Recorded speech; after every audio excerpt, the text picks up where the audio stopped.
প্রসব পর্যন্ত ফিট করে দিয়েছি। আমি আল্লাহ পাক রব্বুল আলামিন আমার কুদরতি ভাবে তুমি তোমার মায়ের গর্ভে আসার সময় থেকে কুদরতি ভাবে আমার ফেরেশতার দ্বারা তোমার মায়ের আমি পরিচালনা করেছি, যার কারণে তোমার মা কোনোদিন পিছলে খায়া পড়ে নাই, পা হুচুট দিয়ে পড়ে নাই। আর ওই সময় যদি পা হুচুট দিয়ে যদি পড়ে যেত, তোমার মায়ের গর্ভে থাকা অবস্থায় তোমার হয়তো একটা মাথা বাঁকা হয়ে যেত, একটা হাত ভাঙিয়া যাইতো, একটা পা ভাঙিয়া যাইতো, তুমি অঙ্গ প্রতিবন্ধী হয়ে যাইতা। কিন্তু আমি আল্লাহর কুদরতি ভাবে তোমার মায়ের হেফাজত করলাম, ঠিক কিনা? আরো জোরে বলেন ঠিক কিনা? হ্যাঁ আমার ভাই, আল্লাহর নবীর এক সাহাবী আল্লাহর নবীর কাছে আসছেন, আয়েশা বলতেছে, নবীজি গো, ওগো নবীজি, আমার কাছে যে একটা বৃদ্ধা মহিলা দেখতে পাচ্ছেন, এই মহিলাটা হলো আমার মা। আমার মায়ের গায়ের মধ্যে কোনো শক্তি নাই, আমার মা নিজে নিজে চলাফেরা করতে পারে না। আমার মা বলেছে, সন্তানের ও সন্তান, আমার দিল বড় চাই, আমার মন বড় চাই, আমি হজ করব, এই মৌসুমে হজ আমি করব। আমি বললাম, মা গো, ওগো মা, চিন্তার কোনো কারণ নাই, পেরেশানি হওয়ার কোনো কারণ নাই, দুশ্চিন্তা হওয়ার কোনো কারণ নাই। ইয়া রাসূলুল্লাহ, নবীজি গো, আমার মায়ের নিয়ে আমি কাঁধে করিয়া করিয়া হজ্জের যা কাজ আছে সমস্ত কাজ আমি সম্পাদন করেছি। ওগো নবীজি, আমার মায়ের হক কি আমার আদায় হয়েছে কিনা? আল্লাহর নবী ডাক দিয়ে বলে, সাহাবী রে, ও সাহাবী, তোমার মায়ের নিয়ে যে তুমি যে কাজ করেছো তোমার কষ্ট হয়েছে না? হ্যাঁ, কষ্ট হয়েছে, আমার অনেক কষ্ট হয়েছে। তবে তুমি শুনিয়া লও, তোমার মায়ের নিয়ে যদিও তুমি কাঁধে করিয়া করিয়া হজের সমস্ত কাজ সম্পাদন করেছো, কষ্ট হওয়া সত্ত্বেও তোমার মায়ের স্তন থেকে যে তুমি দুগ্ধ পান করেছো, এই দুগ্ধ পান করার এক ফোঁটা দুধের ঋণ পরিশোধ হয় নাই। শুধু এখানে শেষ নয়, তোমার ঘা থেকে তুমি যদি তোমার গায়ের চামড়া খুলিয়া যদি এক জোড়া জুতা বানায়া দাও, তাহলেও তোমার মায়ের এক ফোঁটা দুধের ঋণ শোধ হবে না। আল্লাহু আকবার। হে যুবক ভাই, কোন মায়ের কথার তুমি অবাধ্য হও, কোন বাবার কথার তুমি অবাধ্য হও, তুমি জানো না তোমার বাবা তোমার জন্য কত কষ্ট করেছে, তোমার মা তোমার জন্য কত কষ্ট করেছে। হে আমার যুবক ভাই, এই যে শীতের মৌসুম চলে আসছে, তোমার বাবা রাত যখন গভীর রাতে, রাত যখন 2টা 3টা 4টা বেজে যাইতো, তোমার বাবা বিছানা থেকে ওঠার ইচ্ছে জাগতো না। তোমার বাবা আরামের বিছানা হারাম করে দিয়া তোমার বাবা পানি সেচের জন্য চলে যেত, তোমার বাবা পেক কাদার জমির কাজের জন্য চলে যাইতো, কিন্তু তুমি ছেলেকে ডাক কোনোদিন বাবা দিত না, ঠিক কিনা? আমরা সব সময় সর্বসময় একজনের প্রশংসা করি, তার নাম কি? জোরে বলুন, তার নাম কি? যাহা সৃষ্টি আপনি দেখেন, যাহা মাখলুক আপনি দেখেন, সমস্ত সৃষ্টির স্রষ্টা হচ্ছেন আল্লাহ। আল্লাহ পাক রব্বুল আলামিন বলেন, খলিকাল ইনসানু দাঈফান। হে দুনিয়ার মানুষ, আমি আল্লাহ পাক রব্বুল আলামিন স্রষ্টা, আর আমাকে যারা যা কিছু তোমরা দেখো সমস্ত কিছু হলো আমি আল্লাহর সৃষ্টি। আর আমি আল্লাহর সৃষ্টির মধ্যে সবচাইতে দুর্বল করে বান্দা তোদেরকে বানাইলাম। খলিকাল ইনসানু দাঈফান, দুর্বল, সবচাইতে দুর্বল করে আপনাকে আর আমাকে আল্লাহ বানাইছে। কিন্তু আসলে কি এটা আমাদের অনেকের মনে হয় যে আমরাই সবচেয়ে দুর্বল? আমরা কাছে মনে হয় না যে আমরাই সবচেয়ে সবল? হয় না? এরকম হয় কি না? যে আমরা দুর্বল না, আমরাই সবল, আমাদের সে সবল আর কেউ নাই। আল্লাহ বলে, বান্দা না, আমি তোমাদেরকে সবচাইতে দুর্বল করে সৃষ্টি করিলাম। ও বান্দা, তুমি যদি গায়ের জোর দিয়া তুমি যদি কারোর সাথে প্রতিযোগিতা লাগতে চাও, আমি আল্লাহ যে সৃষ্টি করেছি এই সৃষ্টির মধ্যে একটা গরুর শক্তির সাথে তোমার শক্তি কোলাবে না, ঠিক কিনা? আমি জঙ্গলার মধ্যে কত বাঘ সৃষ্টি করে রাখছি, জঙ্গলের ভিতরে আমি কত সিংহ সৃষ্টি করে দিয়েছি, যে সিংহগুলার সাথে তোমাদের 10 জনের শক্তিও কোলাবে না, ঠিক না? তাহলে এখন যে আসলে আপনি আর আমি যে সৃষ্টির মধ্যে সবচেয়ে দুর্বল, এখন মনে হয়নি যে আমরাই সবচেয়ে দুর্বল? হে বান্দা,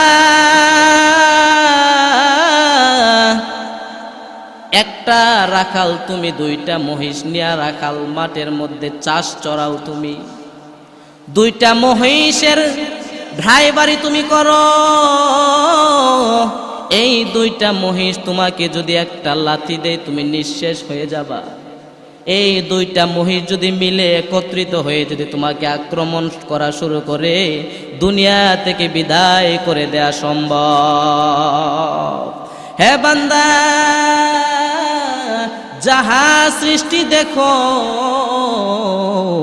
আমি আল্লাহ সবচাইতে দুর্বল করে আমি তোমাদেরকে বানাইছি। তোমার কি শক্তি আর তোমার কি ক্ষমতা? তোমার শক্তির চাইতে, তোমার ক্ষমতার চাইতে, সবচাইতে তোমার ক্ষমতার শক্তির চেয়ে বেশি ছিল নমরুদের শক্তি, যেই নমরুদেরকে আমি একটা ল্যাংড়া মশা দিয়া দুনিয়া থেকে বিদায় করে দিয়েছি, ঠিক কিনা? তাহলে চিন্তা করেন, মানুষ যে কত শক্তিশালী।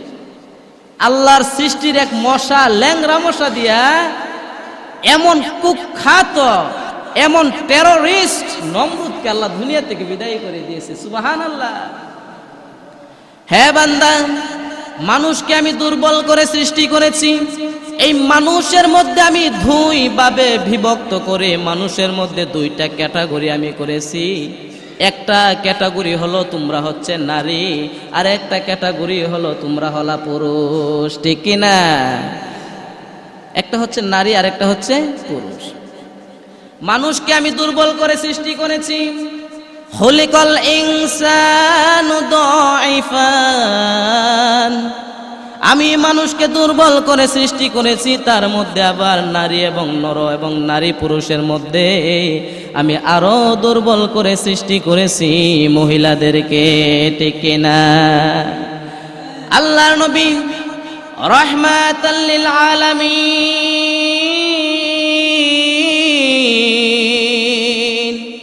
নবীজি আমার নারীদের উপমা দিতে গিয়ে বলেন, এই নারীরা হলো কাচের একটা পাত্রর মতো, কাচের কিংবা গ্লাসের মতো। যে কাচের গ্লাসটাকে তোমরা এত সাবধানে, এত সতর্কতার সাথে মাজো, এত সতর্কতার সাথে কাচের পেয়ালাগুলো তোমরা ঘষা মাজা করো, যাতে করে পেয়ালাগুলো হাত থেকে পড়েও না যায়, ভেঙ্গেও না যায়। ঠিক তদ্রূপ ভাবে নারীরা হলো ঠিক তদ্রূপ। এই নারীদেরকে সমস্ত সৃষ্টির মধ্যে আমি আরো দুর্বল করে সৃষ্টি করেছি। ও বান্দা, মানুষকে যদিও আমি দুর্বল করে বানাইলাম, এই মানুষের প্রতি সকল সৃষ্টির মহব্বতকে আমি গালেব করে দিলাম। সুবহানাল্লাহ। মহব্বতের গালেব কাকে বলে? যদিও একটা বাঘ, হিংস্র একটা পশু, তোমাকে আক্রমণ করে তোমাকে শেষ করে দিতে পারে, কিন্তু এই ভাগটা তোমার চেহারার দিকে তাকানোর পরে বলে না রে না, এই মানুষকে আমি মারবো না। তোমার প্রতি বাঘেরও দয়া লেগে যায়।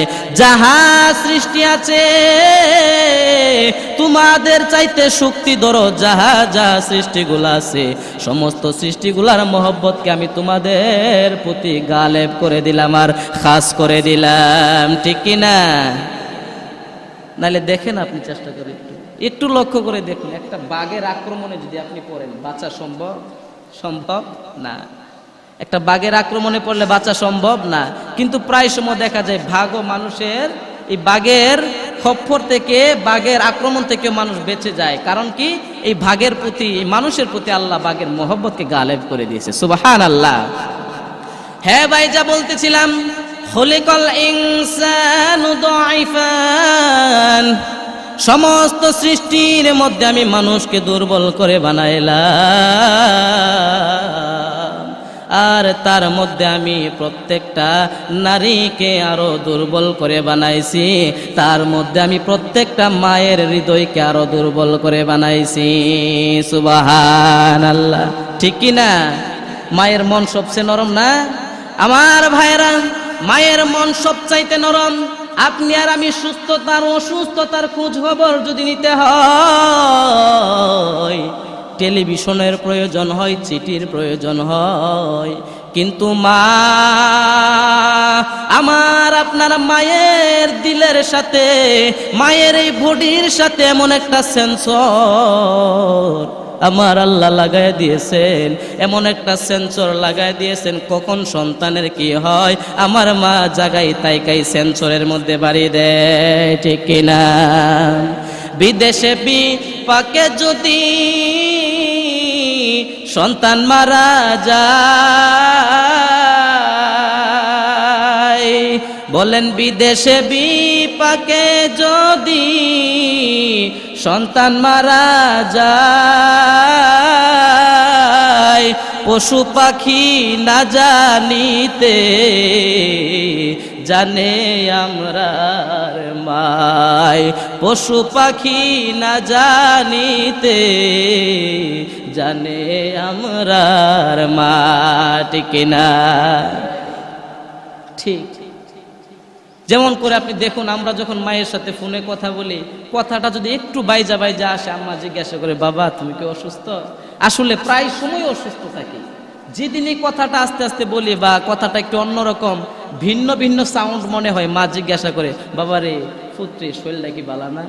ঠিক ওই সময় আমি লক্ষ্য করে দেখি আমি অসুস্থ থাকি, কিছু না কিছু একটা অসুস্থতার নিয়ামতে থাকি। কিন্তু আমার মায়ের কাছে তো কেউ গিয়ে খবর দিয়ে আসে নাই, আমার মায়ের কাছে তো কেউ গিয়ে বলে না। এই খবরটা পেয়েছে কিভাবে? আমার আল্লাহ সুবহানাহু ওয়া তাআলা মা এবং সন্তানের খোঁজ খবরের জন্য মায়ের হৃদয়ে আল্লাহ এমন একটা সেন্সর ফিট করে দিয়েছেন, সন্তানের কোনো কিছু হলেই মা টের পেয়ে যায়, সেন্সরের নাড়া দিয়ে দেয়। সুবহানাল্লাহ। হে যুবক ভাই, এই জন্য বলি রে যুবক, আল্লাহ পাক রব্বুল আলামিন তোমার মায়ের ব্যাপারে, আমার মায়ের ব্যাপারে কি বলেছে? দুনিয়ার প্রত্যেকটা মার বাবার ব্যাপারে আল্লাহ পাক রব্বুল আলামিনের ঘোষণা হলো, আল্লাহ পাক রব্বুল আলামিনের আদেশ জারি হয়ে গেল। আল্লাহ পাক রব্বুল আলামিন বলেন, ওয়া ক্বাদা রাব্বুকা আল্লা তা'বুদু ইল্লা ইয়্যাহু ওয়া বিল ওয়ালিদাইনি ইহসানা। আল্লাহু আকবার। আল্লাহ পাক রব্বুল আলামিন বলেন, হ্যাঁ দুনিয়ার মানুষ, আমি আল্লাহর ইবাদত করবা, আমি আল্লাহর গোলামি করবা, আর আমি আল্লাহর দাসত্ব করবা। দুনিয়ার মানুষ রে, তারপরে আর একটা অর্ডার হলো, আমি আল্লাহর আদেশ, আমি আল্লাহর অধ্যাদেশিত আইন জারি হয়ে গেল, আমি আল্লাহর ইবাদত করার পরে তোমার আব্বা এবং তোমার আম্মা তাদের সাথে তুমি সদ্ব্যবহার করবা। সুবহানাল্লাহ। হ্যাঁ দুনিয়ার মানুষ, আল্লাহ পাক রব্বুল আলামিনের ঘোষণা হলো, ও দুনিয়ার মানুষ, তোমরা সকলে যদি আমি আল্লাহর সারাটা দিন যদি ইবাদত করো, আমি আল্লাহর কোনো কিছু লাভ হবে না। আর দুনিয়ার মানুষ কেউ যদি আমার একটা সেজদাও না দেয়, আমার একটা নামের তাসবিহ যদি কেউ না জপে, তাহলে আমি আল্লাহর কোনো লস হবে না, ঠিক কিনা? আমি আল্লাহ রাজি আর খুশি হই, আমি আল্লাহর আইন জারি যেহেতু হয়ে গেছে, আমি আল্লাহ যেহেতু অর্ডার দিয়ে দিলাম, আমি আল্লাহ যেহেতু আদেশ করে দিলাম, আমি আল্লাহর ইবাদত করার পরে তোমার আব্বা আর তোমার আম্মার সাথে সদ্য ব্যবহার করার জন্য, তাদের সাথে সুন্দর ব্যবহার করার জন্য। ওরে বান্দা জানো নি, তুমি যদি তোমার আম্মার সাথে সুন্দর ব্যবহার না করো রে বান্দা, তুমি যদি তোমার আব্বার সাথে সুন্দর ব্যবহার না করো, আমি আল্লাহ তোমার নামাজ কবুল করব না, আমি আল্লাহ তোমার রোজা কবুল করব না, আমি আল্লাহ তোমার হজ কবুল করব না, আমি আল্লাহ তোমার দান খয়রাত কবুল করব না। ঠিক কিনা? আরো জোরে বলেন ঠিক কিনা? আল্লাহর হুকুম হচ্ছে আমার ইবাদত করার পরে, আমার দাসত্ব আর গোলামি করার পরে তোমরা যে কাজ করবা, এই কাজটা হচ্ছে তোমার আব্বার এতায়াত করবা, তোমার আব্বাকে তোমরা মানবা, তোমাদের আব্বা এবং আম্মার খেদমত তোমরা করবা। শুধু খেদমত করবা এখানেই শেষ নয়। এই আয়াতের আরেক অংশে আল্লাহ সুবহানাহু ওয়া তাআলা বলেন, ইম্মা ইয়াবলুগান্না ইনদাকাল কিবারা আহাদুহুমা আও কিলাহুমা ফালা তাকুল লাহুমা। ও দুনিয়ার মানুষ, তোমাদের আব্বা এবং তোমাদের আম্মা তারা যদি বৃদ্ধ বয়সে যদি তারা উপনীত হয়ে যায়, আর তারা যদি বার্ধক্যে যদি পৌঁছে যায় রে বান্দা, তাদের সাথে এমন আচরণ করা যাবে না, তাদের সাথে এমন ব্যবহার করা যাবে না যেই ব্যবহার করার কারণে উফি ওয়ালা তানহারহুমা ওয়া কুল লাহুমা, তেমন আচরণ তোমরা করতে পারবা না যে আচরণের কারণে তোমার আম্মা উফ শব্দটা ব্যবহার করবে, যেই আচরণের কারণে তোমার আব্বা উফ শব্দটা ব্যবহার করবে। এই উফ শব্দটা যেন ব্যবহার না করতে পারে। তোমার আব্বার আচরণে তুমিও উফ শব্দ ব্যবহার করতে পারবা না, তোমার আম্মার আচরণে তুমিও উফ শব্দ ব্যবহার করতে পারবা না। যদি উফ শব্দ ব্যবহার করো, আমি তোমার নামাজ, তোমার হজ, তোমার কুরবানি, তোমার যাকাত, তোমার দান, তোমার সদকা, আমি আল্লাহ কোনো কিচ্ছুই কবুল করব না। ঠিক কিনা? আর যখন তাদের সাথে কথাবার্তা বলবা, কথাবার্তা যখন বলবা, আমার আল্লাহ শিখিয়ে দিয়েছেন তোমার আব্বার তোমার আম্মার সাথে কেমন করে কথা বলবা, তোমার আব্বার তোমার আম্মার সাথে কেমন আচরণ দেখাবি রে যুবক। আমার আল্লাহ কুরআনুল কারীমের মধ্যে ঘোষণা দিয়ে দিয়েছেন, আমার আল্লাহ বলেন কওলান কারীমা, সুন্দর সুন্দর প্রাঞ্জল ভাষা দিয়ে আব্বা আম্মার সাথে কথা বলবা। ঠিক কিনা? আরো জোরে বলেন ঠিক কিনা? হ্যাঁ যুবক ভাই, আজকে তুমি ঠিক কিভাবে বলবা এই জায়গার মধ্যে তুমি যুবক ধরা। হে আমার ভাই, তুমি ঠিক কিভাবে বলবা এই ঠিক আর বেঠিকের মধ্যে ধরা। কারণ প্রত্যেকটা এখন বর্তমান জেনারেশন এমন একটা জেনারেশনের মধ্যে আমরা পৌঁছেছি, এমন একটা জামানার মধ্যে আমরা পৌঁছেছি, আজকে যদি সন্তান খেলাধুলার মধ্যে নিমজ্জিত থাকে, আব্বা আর আম্মা যদি আদেশ করে বাবা ও বাবা এখন খেলা যাবে না, যাও যাও বাজার থেকে আমার জন্য গিয়ে এক গুছা পান নিয়ে আসো, সন্তানটার সাথে সাথে মায়ের ধমক দিয়া বলে যাও পারতাম না। ঠিক কিনা? জোরে বলেন ঠিক কিনা? আছে না এরকম? আছে কিনা? আছে। হ্যাঁ আমার ভাই, আরেকটু সামনের দিকে আমরা যাই। আল্লাহর নবীর কাছে বৃদ্ধ এক সাহাবী তার সন্তানকে নিয়ে গেলেন, লাঠি ভর করে করে করে করে সন্তানটারে আল্লাহর নবীর কাছে নিলেন, গিয়া বললেন আসসালাতু আসসালামু আলাইকা ইয়া রাসূলুল্লাহ, আসসালাতু আসসালামু আলাইকা ইয়া হাবিবাল্লাহ। ওগো নবীজি,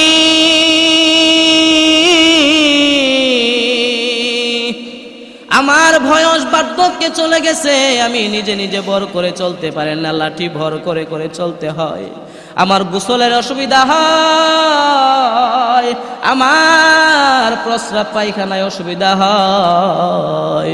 ওগো নবীজি, আমার এই সন্তানটারে আপনার কাছে নিয়ে আসলাম।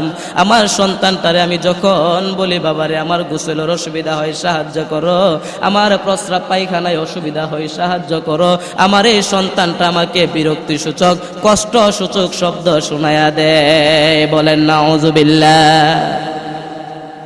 আমার এই সন্তানটা আমার কথাগুলো মানে না, আমার এই সন্তানটা আমাকে সহযোগিতা করে না। নবীজি গো, আপনি তাকে একটু নসিহত করে দেন।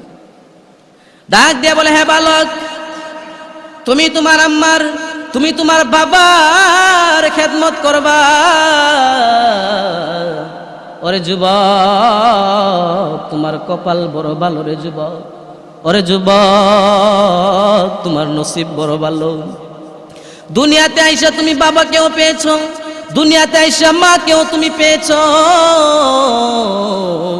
কিন্তু আমি কেমন করুণেতি, এমন অসহায় ভাবে আমার আল্লাহ আমারে দুনিয়ায় পাঠাইছে। জন্মের আগে আমার আল্লাহ আমার আব্বারে দুনিয়া থেকে বিদায় করে দিয়েছে। আমার আব্বার কবর জিয়ারত করতে আমি মদিনায় গিয়েছিলাম। এই মদিনায় গিয়া কবর জিয়ারত করে আমি ফিরতে পারি না। প্রতিমধ্যে আমার আম্মাও দুনিয়া থেকে বিদায় হয়ে যায়। সুবহান। হ্যাঁ যুবক, তুমি তোমার আব্বার এতায়াত করবা, তুমি তোমার আব্বারে খেদমত করবা, তুমি তোমার আম্মারে খেদমত করবা।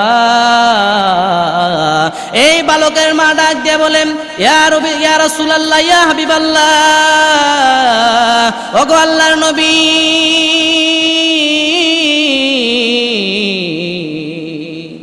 আমার যখন যৌবনটা ছিল, আমার যৌবন যখন বাঠাই ছিল, আমার আমি যখন নওজোয়ান ছিলাম, আমার সন্তানটা আমারে কত প্রশ্ন করেছে, আমি কোনোদিন বিরক্ত হই নাই। আমারে যতবার প্রশ্ন করেছে, আমার সন্তানের গালের মধ্যে চুমা খাইয়া খাইয়া আমি আমার সন্তানের উত্তরগুলা দিতাম। জীবনে কোনোদিন বিরক্ত হতাম না, জীবনে কোনোদিন আমার সন্তানটারে তখন ধমক দিতাম না। আর এখন আমার সন্তানটা, আমি বাবা যখন আদেশ করি আমার আদেশটা সে রাখে না, আমার সন্তানটা আমার অবাধ্যতা হয়ে যায়। তার মা তারে যখন গর্ভের মধ্যে রাখছে, এমন সময় আমি দেখতাম মাঝে মধ্যে আমার স্ত্রী ঘুম থেকে জাগ্রত হয়ে যায়, আমাকে পর্যন্ত ঘুম থেকে জাগাইতো না, আমাকে পর্যন্ত ডাক দিত না। আর আমি যখন মাঝে মধ্যে যখন জাগিয়া যাইতাম, আমি জিজ্ঞাসা করতাম, ওগো আমার প্রাণের বিবি,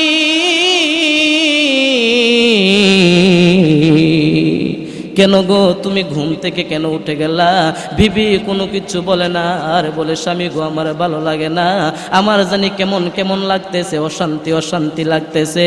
তার মা তারে গর্বে রাখার কারণে সে যখন তার মায়ের গর্বে তাকিয়া লাথি যখন দিত, গুথা যখন দিত, তার মার ব্যথা সহ্য করতে পারতো না, আরামের ঘুম আর ঘুমাইতে পারতো না, আরামের বিছানা হারাম করে দিয়া কিছুক্ষণ বসে বসে থাকতো, কিছুক্ষণ দাঁড়াইয়া দাঁড়াইয়া থাকতো, কিছুক্ষণ শুয়া শুয়া থাকতো। ওই দিন তো তার মা কোনোদিন বলে না আমার সন্তানটারে আমি নষ্ট করে দেব, ঠিক কিনা? আরো জোরে বলেন ঠিক কিনা? সুবহানাল্লাহ ওয়ালহামদুলিল্লাহ, সুবহানাল্লাহ ওয়ালহামদুলিল্লাহ। ও যুবক, তুমি এখন হয়তো বুঝো না তোমার আম্মা তোমার জন্য কত কষ্ট করেছে। হে ভাই, এখন হয়তো তোমার বুঝে আসে না তোমার আম্মা কত কষ্ট করেছে তোমার এই গর্ভের মধ্যে রাখতে গিয়া। ও দুনিয়ার মানুষ, একটা জিন্দা মানুষ আর একটা জিন্দা মানুষের গর্ভের মধ্যে রাখিয়া 10টা মাস কেমন করে কাটাইলো রে আমার ভাই। এই কষ্ট যদি তোমার অনুভূতি যদি তোমার জাগতে হয়, আর এই কষ্ট যদি তোমার হৃদয়ে লালন করতে হয়, তোমার বধূ করে আনা স্ত্রীটার প্রতি তুমি একটু নজর করে দেখো, তোমার স্ত্রীর দিকে একটু তাকায়া দেখো। তোমার স্ত্রীটা যেদিন থেকে তার গর্ভের মধ্যে সন্তানটা আসছে সেদিন থেকে স্ত্রীটা ভালো করে ঘুমাইতে পারে না, সেদিন থেকে স্ত্রীটা ভালো করে খাবার খাইতে পারে না, সেদিন করে স্ত্রীটা ভালো করে চলাফেরা করতে পারে না। আমার আল্লাহ বলেন, দুনিয়ার মানুষ, তোমরা তোমাদের আম্মা আব্বার সাথে যদি বেয়াদবি করো তোমাদের নামাজ কবুল করব না, কোনো ইবাদত তোমাদের কবুল করব না, যাহা আমল আছে সমস্ত আমল তোমাদের বিফলে চলে যাবে রে বান্দা। ওরে বান্দা, তুমি যখন তোমার মায়ের গর্ভের মধ্যে যখন চলে আসছো রে বান্দা, তোমার মায়ের গর্ভের মধ্যে চলে আসার পরে কোনোদিন তোমার মা পিছিল খায়া পড়ে না, প্রসব পর্যন্ত পিট করে দিয়েছি আমি আল্লাহ পাক রব্বুল আলামিন। আমার কুদরতি ভাবে তুমি তোমার মায়ের গর্ভে আসার সময় থেকে কুদরতি ভাবে আমার ফেরেশতার দ্বারা তোমার মায়ের আমি পরিচালনা করেছি, যার কারণে তোমার মা কোনোদিন পিছলে খায়া পড়ে নাই, পা হুচুট দিয়ে পড়ে নাই। আর ওই সময় যদি পা হুচুট দিয়ে যদি পড়ে যেত, তোমার মায়ের গর্ভে থাকা অবস্থায় তোমার হয়তো একটা মাথা বাঁকা হয়ে যেত, একটা হাত ভাঙিয়া যাইতো, একটা পা ভাঙিয়া যাইতো, তুমি অঙ্গ প্রতিবন্ধী হয়ে যাইতা। কিন্তু আমি আল্লাহর কুদরতি ভাবে তোমার মায়ের হেফাজত করলাম, ঠিক কিনা? আরো জোরে বলেন ঠিক কিনা? হ্যাঁ আমার ভাই, আল্লাহর নবীর এক সাহাবী আল্লাহর নবীর কাছে আসছেন, আয়েশা বলতেছে, নবীজি গো, ওগো নবীজি, আমার কাছে যে একটা বৃদ্ধা মহিলা দেখতে পাচ্ছেন, এই মহিলাটা হলো আমার মা। আমার মায়ের গায়ের মধ্যে কোনো শক্তি নাই, আমার মা নিজে নিজে চলাফেরা করতে পারে না। আমার মা বলেছে, সন্তানের ও সন্তান, আমার দিল বড় চাই, আমার মন বড় চাই, আমি হজ করব, এই মৌসুমে হজ আমি করব। আমি বললাম, মা গো, ওগো মা, চিন্তার কোনো কারণ নাই, পেরেশানি হওয়ার কোনো কারণ নাই, দুশ্চিন্তা হওয়ার কোনো কারণ নাই। ইয়া রাসূলুল্লাহ, নবীজি গো, আমার মায়ের নিয়ে আমি কাঁধে করিয়া করিয়া হজ্জের যা কাজ আছে সমস্ত কাজ আমি সম্পাদন করেছি। ওগো নবীজি, আমার মায়ের হক কি আমার আদায় হয়েছে কিনা? আল্লাহর নবী ডাক দিয়ে বলে, সাহাবী রে, ও সাহাবী, তোমার মায়ের নিয়ে যে তুমি যে কাজ করেছো তোমার কষ্ট হয়েছে না?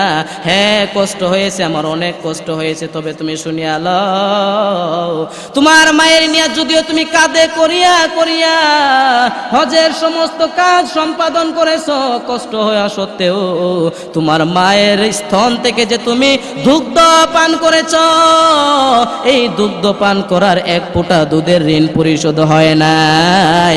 শুধু এখানেই শেষ নয়, তোমার ঘা থেকে তুমি যদি তোমার গায়ের চামড়া খুলিয়া যদি এক জোড়া জুতা বানায়া দাও, তাহলেও তোমার মায়ের এক ফোঁটা দুধের ঋণ শোধ হবে না। আল্লাহু আকবার।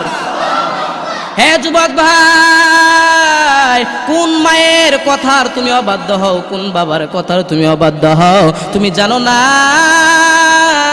তোমার বাবা তোমার জন্য কত কষ্ট করেছে, তোমার মা তোমার জন্য কত কষ্ট করেছে। হে আমার যুবক ভাই, এই যে শীতের মৌসুম চলে আসছে, তোমার বাবা রাত যখন গভীর রাতে, রাত যখন 2টা 3টা 4টা বেজে যাইতো, তোমার বাবা বিছানা থেকে ওঠার ইচ্ছে জাগতো না, তোমার বাবা আরামের বিছানা হারাম করে দিয়া তোমার বাবা পানি সেচের জন্য চলে যেত, তোমার বাবা পেক কাদার জমির কাজের জন্য চলে যাইতো, কিন্তু তুমি ছেলেকে ডাক কোনোদিন বাবা দিত না, ঠিক কিনা? একটাই উদ্দেশ্য, তুমি সন্তানের জন্য, তোমার জন্য, তোমার বোনের জন্য, তোমার ভাইয়ের জন্য, তোমার মায়ের জন্য বাবা এত কষ্ট করত। কারণ আমি যদি আজকে কষ্ট না করি, আমার সন্তানের মুখে আমি কেমন করে খাবার তুলে দেব? আমি যদি আজকে একটু কষ্ট না করি আমার বিবির মুখে খাবার আমি কেমন করে তুলে দেব? ও আমার যুবক ভাই, বাবার কষ্ট শুধু এখানেই শেষ নয়, বৎসরে যখন 2টা ঈদ আসে রে আমার ভাই, এই ঈদের মধ্যে দেখা যায় বাবা তোমার জন্য নতুন জামা কিনেছে, তোমার বোনের জন্য নতুন জামা কিনেছে, তোমার জন্য নতুন পাঞ্জাবি আর জামা কিনে দিয়া, প্যান্ট শার্ট কিনে দিয়া, কিন্তু তোমার বাবা ঈদের দিন একটা নতুন পাঞ্জাবি জুটে নাই, ঠিক কিনা? হ্যাঁ আমার ভাই, আজকে এই বাবার প্রতি শ্রদ্ধা ভক্তি মানুষের নষ্ট হয়ে যায়, আজকে এই মায়ের প্রতি মানুষের শ্রদ্ধা ভক্তি নষ্ট হয়ে যায়, তার একমাত্র কারণ আমি আমার সন্তানটারে ভালো বানাতে পারি নাই, আমি আমার সন্তানটারে আমার বাধ্য সন্তান বানাতে পারি নাই, আমি আমার সন্তানটারে দিন শিখাতে পারি নাই, আমি আমার সন্তানটারে নামাজ কালা রোজা শিখাতে পারি নাই। আর এই সন্তানটাও বাধ্য হওয়ার কারণে এই সন্তানটারে বিয়া করাইয়া যেই মেয়েটা আমার ঘরে আনি এই মেয়েটাও বাধ্য হয়ে যায়, ঠিক কিনা? কারণ আল্লাহ পাক রব্বুল আলামিন সূরাতুন নূরের প্রথম অংশে আল্লাহ সুবহানাহু ওয়া তাআলা বলেন যে শোনো দুনিয়ার মানুষ, তুমি যদি জিনাকুর হয়ে থাকো তোমার ভাগ্যে কোনো ইমানদার নারী জুটবে না, তুমি যদি জিনাকুর নারী হয়ে থাকো তোমার ভাগ্যে কোনোদিন ইমানদার পুরুষ জুটবে না। তুমি যদি মনে করো যৌবন বয়সে 1টা 2টা সিটিং আর ফিটিং মাইরা আসো, মনে রাখবে যুবক ভাই তোমার এই ঘরে যে স্ত্রী আসবে সে 4টা 5টা সিটিং মেরে আসবে, ঠিক কিনা? এখন ঠিক হইতে না, এখন ঠিক কইতে না, কারণ হাওরের মাঝখানে গোপন রাস্তার মধ্যে কাউরে ফাইলে তো আর মাথা ঠিক থাকে না, তখন তো তোমার বাবার ইজ্জতের কথা মনে থাকে না, তখন তো তোমার মায়ের ইজ্জতের কথা মনে থাকে না, তখন তোমার এটাও মনে থাকে না আমি যে মেয়েটাকে ইফটিজিং করব এই মেয়েটা কারো না কারো সন্তান, এই মেয়েটা কারো না কারো বোন, আমি যদি কারো বোনের ইজ্জত খানি করতে চাই আল্লাহ এই জমিনের মধ্যে আমার বোনেরও ইজ্জত খানির ব্যবস্থা করে দিবে, ঠিক কিনা? আজকে আব্বা আম্মার প্রতি শ্রদ্ধা ভক্তি নষ্ট হয়ে যায় কিছু কিছু পুত্রবধূর কারণে। কিসের কারণে? পুত্রবধূর কারণে। তবে পুত্রবধূর কারণেও নষ্ট হতে পারে না, সংসারগুলো ধ্বংসের দিকে যাইতে পারে না যদি আমার পুত্রটা ভালো হয়, ঠিক কিনা? হ্যাঁ আমার ভাইয়েরা, যেমন দেখুন বাস্তব একটা ইতিহাস আপনাদেরকে শোনাই। এই বাস্তব ইতিহাসটা হলো গরিব ঘরের এক সন্তান, তার আব্বা আম্মা কত কষ্ট করিয়া দিন আনে দিন খায়, নুন আনতে পান্তা পুরাই, এমন ঘরের একটা সন্তানকে তার আব্বা আম্মা বড় কষ্ট করিয়া মায়া করিয়া মহব্বত করিয়া সন্তানকে কৃষিকাজে নিয়োজিত না করাইয়া এই সন্তানটারে শিক্ষিত বানালেন। এই সন্তানটারে যখন শিক্ষিত বানালেন, এই সন্তানটা যখন বড় হয়ে গেল, এই সন্তানটা বড় হওয়ার পরে এই সন্তানটাকে বিয়ে করালো। বিয়ে করানোর পরে শিক্ষিত ছেলেরে দিয়া, শিক্ষিত ছেলেই তো মেয়ে বিয়া করাবে, ঠিক কিনা? শিক্ষিত ছেলে দিয়ে শিক্ষিত ছেলে মেয়ে আনবে না? শিক্ষিত বানাইছে সন্তানটারে। শিক্ষিত বানানোর পরে এই শিক্ষিত ছেলেটারে দিয়া শিক্ষিত একটা মেয়ে করে আনছে। আইসা দেহে বাবা নিরক্ষর শ্বশুর, শাশুড়ি নিরক্ষর শাশুড়ি, পুত্রবধূর রুচির সাথে তাদের রুচি যায় না। পুত্রবধূ আসিয়া কিছুদিন যেতে না যেতে স্বামীকে কানে কানে বলে, তোমার বাবার আচার ব্যবহার আমার ভালো লাগে না, তোমার মায়ের আচার ব্যবহার আমার ভালো লাগে না। সন্তানটা কথা কানে নিতে চায় না, কথা কানে নিতে চায় না। একদিন গেল, 2 দিন গেল, 3 দিন গেল, এরকম ভাবে যখন ফুসলাতে থাকে, এই ছেলেটাকে যখন বলতে থাকে, ওগো আমার প্রাণের স্ত্রী, ওগো আমার প্রাণের স্বামী, তুমি কি আমারে ভালোবাসো কিনা? স্বামী ডাক দিয়ে বলে, তোমারে ভালো না বাসলে, তোমারে আমার ভালো না লাগলে বিয়ে করে আনতাম না।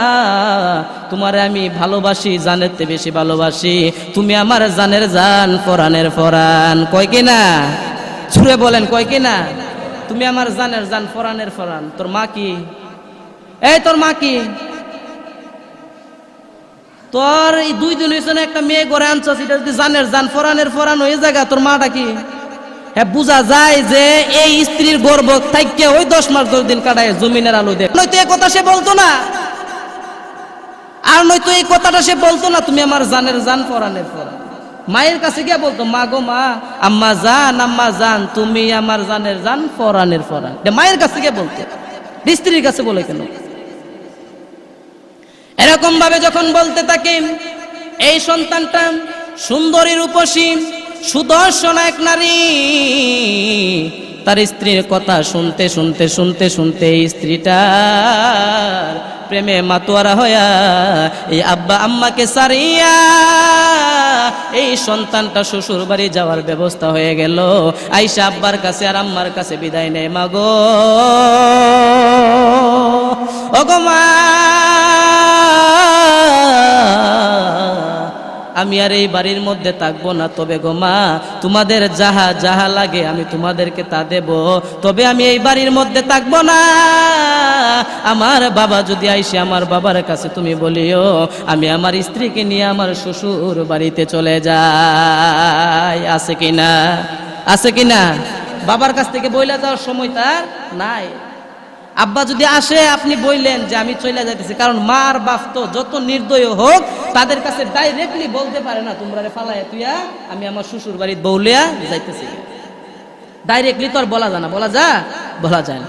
এই জন্য সে একটু অ্যাঙ্গেলে বলছে আর কি, আব্বা আম্মা আব্বা আসলে বলবেন আমি চলে যাইতেছি, আমি তারে নিয়ে আমার শ্বশুর বাড়িতে চলে যাচ্ছি, আমি ওইখানে থাকবো, ওইখানে খাবো, মাসে মাসে তোমরা খরচ দিব। আসলে খরচ দেওয়ার নিয়ত থাকলে বাপের বাড়ির জায়গা নাকি? খরচ দেওয়ার নিয়ত থাকলে বাপের বাড়িতে যায় না। মা ডাক দিয়ে বলেন, হ্যাঁ বাবা, একটা মাত্র সন্তান তুমি, আমরার একটা মাত্র সন্তান, তোমার আর কোনো ভাইও নাই, তোমার আর কোনো বোনও নাই। তো আমিও বৃদ্ধ বয়সে উপনীত হয়ে লা ইলাহা ইল্লাল্লাহু মুহাম্মাদুর রাসূলুল্লাহ বলেন সাল্লাল্লাহু আলাইহি ওয়াসাল্লাম। মা ডাক দিয়ে বলেন, জনম দক্ষিণী মা ডাক দিয়ে বলে, বাবা রে, ওরে বাবা যাস না, যদি তোর স্ত্রী আমাদের আদর যত্ন না করে, সেবাও যদি না করে, তারপর আমাদেরকে ফালাইয়া দিয়া যাইও না, কারণ আমাদের আর কোনো সন্তান নাই, তোমার চেহারা দেখে দেখে আমরা প্রশান্তি পাই।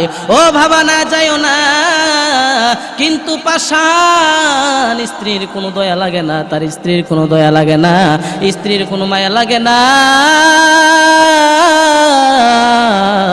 মায়ের কথা ডিনাই করে, মায়ের কথা না রাখিয়া সে তার স্ত্রীকে নিয়ে তার শ্বশুর বাড়িতে চলে গেল। শ্বশুর বাড়িতে যাওয়ার পরে কিছুদিন যখন গেল, যাওয়ার পরে এই তার স্ত্রীটা ডাক দিয়ে বলে, ওগো আমার স্বামী, হ্যাঁ স্বামী, দেশের মধ্যে তো কোনো কাজ কর্ম তুমি করতে পারো না, কারো জমির মধ্যে হাল চাষেও যাইতে পারো না, কারণ তুমি একজন শিক্ষিত ছেলে, তুমি যদি হাল চাষের কাজে যাও আমার ইজ্জত যাবে, বরং দেশের মধ্যে আর টাকার কোনো দরকার নাই, তোমারে আমিও কিছু টাকা দেই আর তুমিও কিছু টাকা লও, তোমার যাহা যাহা টাকা আছে সমস্ত টাকা জোগাড় করিয়া আর যাহা কিছু লাগে আমার বাপের কাছ থেকে লইয়া তোমরারে আমি প্রবাসে পাঠায়া দে। আছে কিনা? আছে কিনা? দিল প্রবাসে পাঠাইয়া। এই লোকটা যখন বিদেশে চলে গেল, বিদেশে চলে যাওয়ার পরে 1 বছর চলে গেল, বিদেশে গিয়ে আব্বার খোঁজও নেয় না, আম্মার খোঁজও নেয় না। 2 বছর চলে গেল, আব্বারও খোঁজ নেয় না, আম্মারও খোঁজ নেয় না। এরকম ভাবে যাইতে যাইতে যখন 5-6 বছর প্রবাস কাটাইয়া দিল,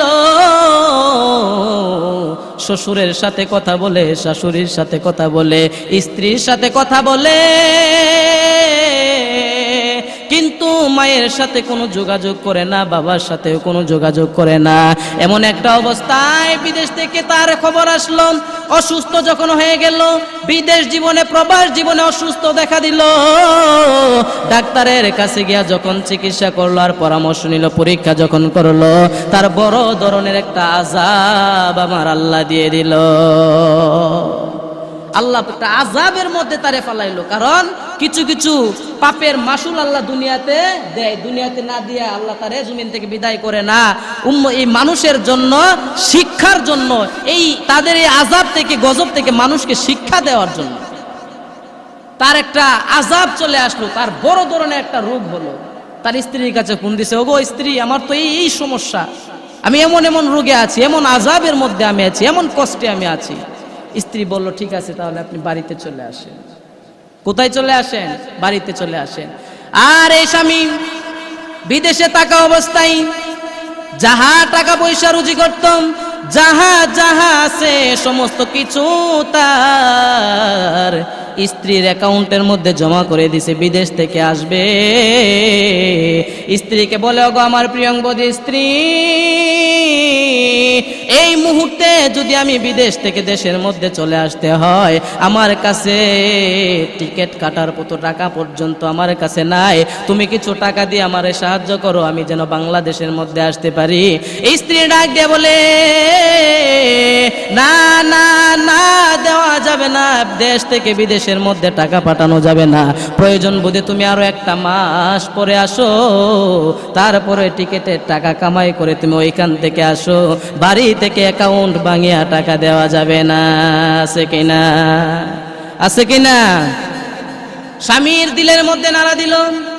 কারে এত কষ্ট করে, জীবন ভর এত কষ্ট করে, রাতকে রাত মনে করি নাই, দিনকে দিন মনে করি নাই, এত পরিশ্রম করে টাকা উপার্জন করে স্ত্রীর অ্যাকাউন্টের মধ্যে পাঠাইলাম। ওই স্ত্রীও টাকা দিতে চায় না, শ্বশুরও টাকা দিতে চায় না, শাশুড়িও টাকা দিতে চায় না। আর যে বাবা মা দিন আনে দিন খায়, নুন আনতে পান্তা পুরায়, ওই বাবা তো আমার একটা দিন টাকার জন্য কোনো চাপ দেয় নাই। আমি বাবার কাছে বলতে দেরি, বাবার মায়ে টাকা জোগাড় করতে দেরি হয় নাই। আব্বা আম্মাকে যখন টাকার কথা বলতাম, টাকা হাতে থাকতো না, কিন্তু দেখা যায় কিছুক্ষণ সময়ের ব্যবধানে আমার আব্বা টাকার জোগাড় করিয়ে আমার খাতের মধ্যে দিয়া দিত, আমার আম্মা টাকার জোগাড় করিয়ে আমার খাতের মধ্যে দিয়া দিত। আর আমি তাদের অ্যাকাউন্টের মধ্যে লক্ষ লক্ষ টাকা পাঠাইলাম, তারা দিয়ে আমারে টাকা দিতে চায় না। এই স্বামী 1 মাস পরে যখন বাংলাদেশের মধ্যে যখন আসলেন, আয়শা যখন শ্বশুর বাড়িতে গেলেন, শ্বশুর বাড়িতে যাওয়ার পরে তার স্ত্রীর সাথে যখন সাক্ষাৎ হলো, স্ত্রীর সাথে সাক্ষাৎ হওয়ার পরে সে যখন কিছুদিন যখন কাটাইলো, এই স্ত্রী তাকে বাড়ি থেকে বের করে দিলেন। কারণ তার স্বামীর যে রোগ হয়েছে, এই রোগটা হলো যৌন সমস্যা। তার যে রোগ হলো, এই রোগটা হলো যৌন সমস্যা। স্ত্রী ডাক দিয়ে বলে, না রে না, তোমাকে আমার আর কাছে রাখা যাবে না, তোমাকে দিয়ে আমার কোনো কাজ হয় না, তোমাকে দিয়ে আমার মনোরঞ্জন হয় না, তোমাকে আর রাখা যাবে না। স্ত্রীর স্বামীরে ঘর থেকে ঘাড় ধাক্কা দিয়ে বের করে দিয়েছে। কারণ রে আমার ভাই, দিবই তো, এই স্বামী তো হয়ে গেছে একটা টিস্যুর মতো, ঠিক কিনা? হে যুবক ভাই, তুমিও প্রস্রাব করে টিস্যু ব্যবহার করো, আমিও প্রস্রাব করে টিস্যু ব্যবহার করি। প্রস্রাব করার পরে টিস্যু ব্যবহার করিয়া এই টিস্যুটারে ফিকা মেরে আমরা ফালাইয়া দেই, ঠিক কিনা? এই স্বামী তো টিস্যুর মতো হয়ে গেছে, তার কাছে এই স্বামীটা স্বামী মনে হয় না। টিস্যু যতদিন কাজে লাগছে যতক্ষণ, আর কাজে নাই, তার মধ্যে টেম্পারেচার নাই, গাঁটটার দইরা বের করে দিছে। যখন বের করে দিল আমার ভাইয়েরা, এই যুবক হাঁটতে হাঁটতে হাঁটতে হাঁটতে হাঁটতে হাঁটতে যখন আসলো তার জন্মভূমির দিকে, যখন আসছে আয়শা, তার পাড়া প্রতিবেশীর বাবার বাড়িটা পর্যন্ত চিনে না। কারণ 7 বছরের ব্যবধান, এই 7 বছরের ব্যবধানে নিজের বাবার বাড়িটা পর্যন্ত ভুলে গেছে। প্রতিবেশী এক লোককে গিয়া বলে, মাগো মা, ও গো মা, এই কাছে নাকি একটা বাড়ি ছিল, এই গ্রামের মধ্যে একটা বাড়ি ছিল, এই বাড়ির মধ্যে একটা মুরব্বী লোক আর একটা মুরব্বী মহিলা আর তার একটা সন্তান ছিল গো মা, তারা কি এখনো আছে কিনা? এই মহিলা ডাক দিয়ে বলে, বাবা রে, এই বাড়ির যে লোকটা আছে, যেই বাড়িওয়ালাটা, এই লোকটা বৃদ্ধ হয়ে গিয়েছিল, ক্যান্সার রোগে আক্রান্ত হয়েছিল। পুলিশ এসে তার বাড়িটা সে বিক্রি করেছে রোগের চিকিৎসা করার জন্য, কিন্তু বাড়ি বিক্রি করিয়া তারপরেও টাকা পয়সা খরচ করে ক্যান্সার রোগ থেকে মুক্তি পায় নাই। এই লোকটা দুনিয়া থেকে বিদায় হয়ে গেছে। যুবক কান্না শুরু করে দিছে। কানতে কানতে কানতে কানতে যুবক চোখ ভাসায়, তারপরে ডাক দিয়ে বলে, মা গো, ওগো মা, এই লোকের স্ত্রীটা আছে কিনা, এই বৃদ্ধা মহিলাটা আছে কিনা? মহিলা ডাক দিয়ে বলে, বাবা রে, এই মহিলাটা এখনো জমিনের মধ্যে বেঁচে আছে। ও বাবা, কি বলবো, দুঃখের কথা রে বাবা। এই মহিলার একটা সন্তান ছিল, এটা হলো অবাধ্য সন্তান। যেই সন্তানটা তার বুড়া মা বাবাকে ফালাইয়া বউকে নিয়ে স্বামীর বাড়িতে, শ্বশুরের বাড়িতে গিয়েছিল। বাবা রে, এই মহিলাটা আছে, ওগো মা, এই মহিলাটা এখন কি করে? এই মহিলাটা কোথায় আছে? মহিলা ডাক দিয়ে বলে, বাবা,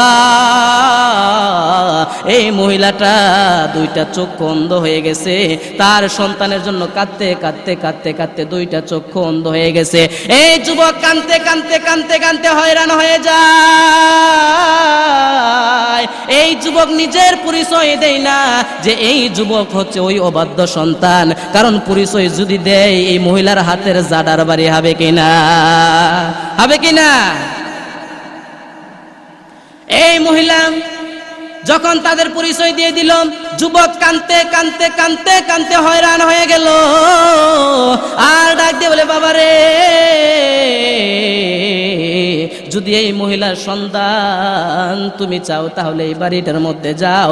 ওই বাড়িটার মধ্যে দেখবা এই মহিলাটা আশ্রয় নেয়। এই বাড়িটার মধ্যে রাত শেষে এই মহিলাটা গিয়ে আশ্রয় নেয়, তাদের বাড়িতেই থাকে।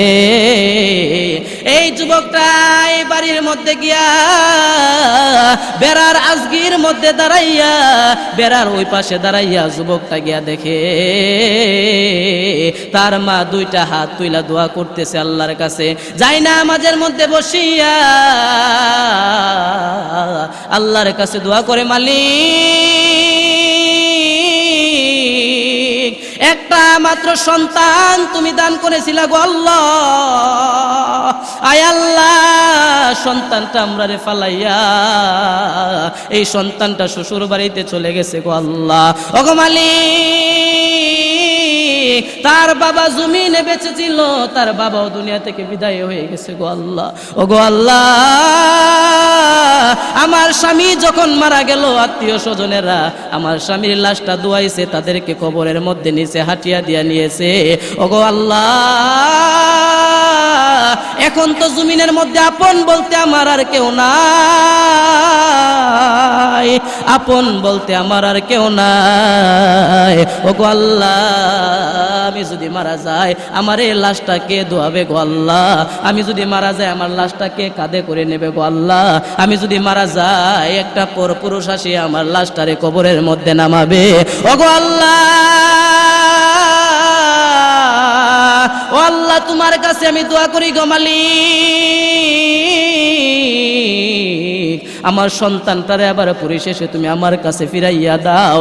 ওগো আল্লাহ, আমার সন্তানটারে আমার কাছে তুমি ফিরাইয়া দাও। আমার সন্তানটা যদি এখন চলে আসে, আয় আল্লাহ, সন্তানটারে দুইটা চক্ষু দিয়া দেখতেও পারবো না গো আল্লাহ। আয় আল্লাহ, আমার চোখের দৃষ্টি শক্তিও চলে গেছে গো আল্লাহ। ওগো আল্লাহ, তাতেও দুঃখ নাই, কষ্ট নাই। ওগো আল্লাহ, তারপরে আমার এই সন্তানটারে আমার কাছে ফিরাইয়া দাও। তারপরে তো এই সন্তানটা কাঁধে করে আমাকে নিবে, এই সন্তানটা কবরের মধ্যে আমারে নামাবে, আমার সন্তান আমারে নামাবে। এই অবস্থা যখন গিয়া দেখে মা যায় নামাজের মধ্যে হারাইয়া হারাইয়া এই সন্তানের জন্য দোয়া করে, যুবক মনে মনে চিন্তা করে, মালিক, ওগো আল্লাহ, যেই মা বাবার অবাধ্য হয়েছিলাম, যেই মা বাবার 6টা 7টা 8টা বছর আমি কোনো খোঁজ খবর নিলাম না, এই মা এখনো আমার জন্য কেঁদে কেঁদে রবের কাছে দোয়া করে বুক বাসায়। এই যুবকটা দৌড় মেরে গিয়ে তার মাকে ধরলেন। মাকে যখন মাগো মা মা মা মা বলে যখন গিয়ে ডাক দিয়েছে, তার মা বলে, ও সন্তান রে, ও সন্তান তুমি আসছো নাকি? যুবক ডাক দিয়ে বলে, মাগো ও গো মা, আমার আল্লাহ হয়তো তোমার দোয়া কবুল করে নিয়েছে গো মা। এই সন্তান ডাক দিয়ে বলে, মা আজকে 7টা বছর হয়ে গেল তোমার কাছে আমি নাই, ও গো মা তুমি এখন আমারে কেমন করে চিনলা গো মা? মা ডাক দিয়ে বলে, বাবা ওরে বাবা, আমি আল্লাহ পাক রব্বুল আলামিন, আমি আল্লাহ পাক রব্বুল আলামিন, আমার আল্লাহ আমার এমন একটা যন্ত্র আমার হৃদয়ের মধ্যে ফিট করে দিয়েছে। প্রত্যেকটা মায়ের হৃদয়ের মধ্যে, অন্তরের মধ্যে আল্লাহ এমন একটা যন্ত্র ফিট করে দিয়েছে, সন্তান যদি এক যুগ পরেও যদি আইসা মা বলে ডাকটা দেয়, সন্তান মায়ের চিনতে বলে না। ঠিক কিনা? আরো জোরে বলেন ঠিক কিনা? হ্যাঁ আমার যুবক ভাই, এই তো দেখলা বাস্তব ইতিহাস থেকে তুমি প্রমাণ পেয়ে গেলা। এই দুনিয়ার মধ্যে যারে তুমি শ্বশুর এত আপ্যায়ন করতেছো, বাবার দরজার দিকে তোমার দরজাটারে বন্ধ করিয়া শ্বশুর রাইনা তুমি পোলাও খাও, কুরমা খাও, শাশুড়ি রাইনা খাওয়াও, আর তোমার বাপের কোনো খোঁজ খবর নেও না, তোমার মায়ের কোনো খোঁজ খবর নেও না, তাহলে তুমি বুঝবা তোমার জন্য জাহান্নামের আগুন প্রস্তুত হয়ে আছে। ঠিক কি না? তোমার জন্য জাহান্নামের আগুন প্রস্তুত হয়ে আছে। এ যুবক, এখনো সময় আছে রে যুবক, তুমি তোমার আব্বা আম্মার খেদমতে লেগে যাও, তুমি তোমার আব্বা আম্মার খেদমতে লেগে যাও। কারণ আল্লাহর নবী সাল্লাল্লাহু আলাইহি ওয়াসাল্লাম বলেন, হে দুনিয়ার মানুষ, দুনিয়ার মধ্যে যদি জান্নাত সন্ধান করতে চাও, কোথাও গিয়া তুমি জান্নাত পাইবা না। জান্নাত যদি পেতে চাও, তোমার মায়ের 2 পায়ের নিচে লেগে যাও। ঠিক কিনা? হ্যাঁ যুবক ভাই, তোমার বাবা তোমাকে নিষেধ করে চুলের কাটিং এভাবে দেওয়ার জন্য, তোমার মা তোমাকে নিষেধ করে এভাবে দেওয়ার জন্য, তুমি তোমার আব্বারও বাধ্য হয়ে, তুমি তোমার আম্মারও বাধ্য হয়ে, তারপরে তুমি এভাবে চুলের কাটিং দাও, তাহলে বুঝতে হবে তোমার ভবিষ্যৎ জীবন ভালো না। ঠিক কিনা? হ্যাঁ আমার ভাই, যার বাবা নাই সে জানে বাবার কি দরদ, যার মা নাই সে জানে মার কি দরদ। আজকে আমরা যারা কবর জিয়ারতের মধ্যে যাই, গিয়া 2টা হাত তুলতে দেরি, যাদের বাবা দুনিয়ায় নাই, বাবার কথাটা যখন উচ্চারণ হয়, কানতে কানতে চক্ষুগুলা লাল হয়ে যায়। যাদের মা দুনিয়ায় নাই, মায়ের কথাটা যখন উচ্চারণ হয়, কানতে কানতে 2টা চোখ লাল করে ফেলে রে আমার ভাই। হ্যাঁ ভাই, আব্বা আম্মা দুনিয়ায় থাকতে কদর করা শুরু করো, আব্বা আম্মা দুনিয়ায় থাকতে আব্বা আম্মারে রাজি আর খুশি করা শুরু করো। কারণ তোমার আব্বা আম্মা যদি তোমার প্রতি রাজি আর খুশি হয়ে যায়, আমার আল্লাহ তোমার প্রতি রাজি আর খুশি হয়ে যাবে। আর আমার আল্লাহ যদি তোমার প্রতি আর রাজি খুশি হয়ে যায়, তোমার জন্য জান্নাত প্রস্তুত হয়ে আছে। ঠিক কিনা? এই জন্য আমার ভাইয়েরা, বাবারা, আজকে যারা আমরা আব্বা আম্মার অবাধ্য আছি, আমরা যেন আমাদের আব্বা আম্মার খেদমতে লেগে যাই। কারণ আব্বা আম্মার খেদমত ছাড়া, আব্বা আম্মার দোয়া ছাড়া দুনিয়ার কেউ বড় হতে পারে না। আমরা মনে করি যে আব্বা আম্মা আছে, তাদেরকে মাসে মাসে 10 কেজি চাল দিব, আর ফরদাইনারা বইয়া পালাই দিয়ে গেছে 2000 করে টাকা দিতাম, মাসে মাসে 10 কেজি চাল দিমু আর 2000 টাকা দিমু, হক বুধে আদায় হয়ে যায়। কষ্টিন কালো না, দেখলেন না? একটা হজ করতে কষ্ট লাগে, একটা হজের সমস্ত কাজ সম্পাদন করতে অনেক কষ্ট হয়। মারে কান্দ লইয়া লইয়া হজের সমস্ত কাজ করছে, ডিল মারুন লাগে 7 বার, মারে কান্দ লইয়া লইয়া ডিল মারাইছে। 7টা তোয়াফ করুন লাগে, মারে কান্দ লইয়া তোয়াফ করাইছে। তারপর আল্লাহর নবী বলেন যে 1 ফোঁটা দুধের সমান হয়ে নাই তোমার, 1 ফোঁটা দুধের প্রতিদান তুমি দেও নাই, দিতে পারবাও না জমিনের মধ্যে। আর আজকে আমরা আব্বা আম্মার অবাধ্য হয়ে যাই। আরে বাবা, আরে ভাই, এখনো তোমার মা বাবা যাদের দুনিয়া আছে, দাঁত থাকতে দাঁতের মর্ম বুঝে না। আব্বা আম্মার খেদমতে যেন আল্লাহ পাক রব্বুল আলামিন আমাদের সবাইকে লাগাতে পারে, আমৃত্যু পর্যন্ত তাদের খেদমত করতে পারি। আমরা সকলে বলে আমিন।